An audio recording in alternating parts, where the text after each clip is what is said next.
Mesdames et messieurs, bonjour. Il existe, dans la vie politique camerounaise, un paradoxe profond, presque tragique, que nous avons fini par banaliser. C'est celui d'un pays où, lorsque le système produit une injustice politique manifeste, le débat public se retourne moins contre les mécanismes de cette injustice que contre ceux qui en subissent les conséquences. Le cas de Moïse Kamto en offre une illustration particulièrement éclairante. Après des années de préparation, après une longue présence dans le débat public, après avoir incarné pour une partie importante de l'opinion l'hypothèse crédible d'une alternance, Moïse Kamto a été écarté de la course présidentielle dans des conditions que beaucoup jugent contestables. Juridiquement, on a invoqué des raisons formelles. Politiquement, beaucoup y ont vu autre chose. L'expression d'un ordre institutionnel verrouillé, validé par un conseil constitutionnel dont l'indépendance est régulièrement mise en doute. Dans une démocratie réellement apaisée, un tel événement aurait dû susciter une interrogation collective de fond. On aurait dû parler des institutions, on aurait dû parler de l'égalité entre les candidats, on aurait dû parler de la neutralité des arbitres, on aurait dû, en un mot, parler de la qualité du jeu démocratique. Mais au Cameroun, très souvent, le regard se déplace. Il se déplace de façon révélatrice. Au lieu de concentrer le débat sur l'exclusion d'un candidat majeur et sur ce qu'elle dit du fonctionnement du système, certains préfèrent s'indigner d'autre chose. Le fait que Moïse Kamto n'ait pas apporté son soutien à Isso Thioroma Bakary. Autrement dit, un homme exclu du jeu serait sommé de cautionner par son ralliement un jeu dont il a lui-même été écarté. C'est là que se niche, en fait, le paradoxe. Car enfin, de quoi parle-t-on exactement? Parle-t-on d'une divergence stratégique entre opposants?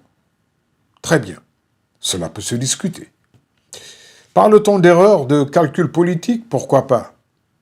Mais peut-on sérieusement faire comme si la question centrale n'était pas d'abord celle de l'équité du processus électoral?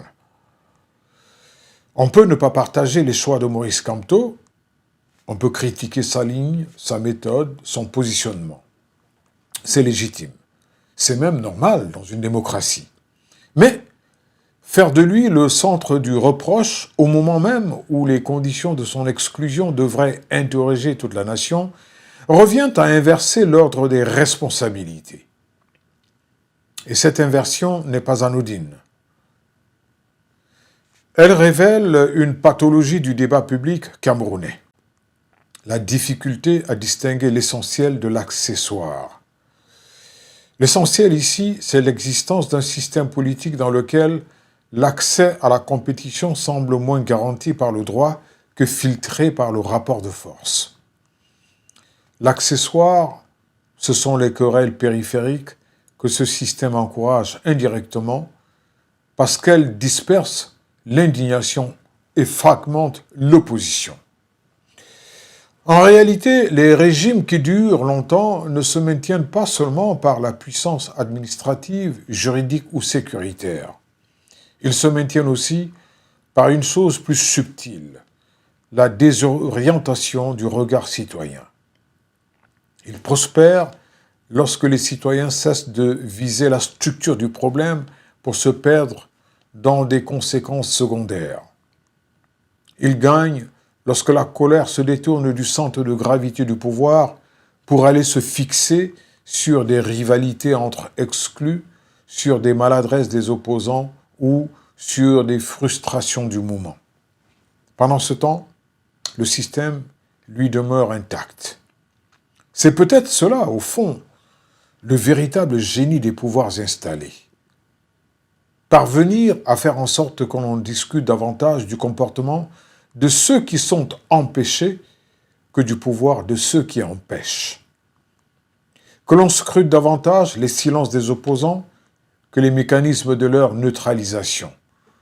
Que l'on juge plus sévèrement les insuffisances de l'alternative que les méthodes de conservation du pouvoir. Or, une société politiquement mûre commence précisément au moment où elle rétablit la hiérarchie des responsabilités. Oui, l'opposition peut se tromper. Oui, elle peut manquer de cohérence. Oui, elle peut décevoir. Mais aucune critique sérieuse de l'opposition ne peut servir d'alibi à la banalisation d'un système électoral contesté. Aucune divergence tactique ne doit faire oublier le principe fondamental.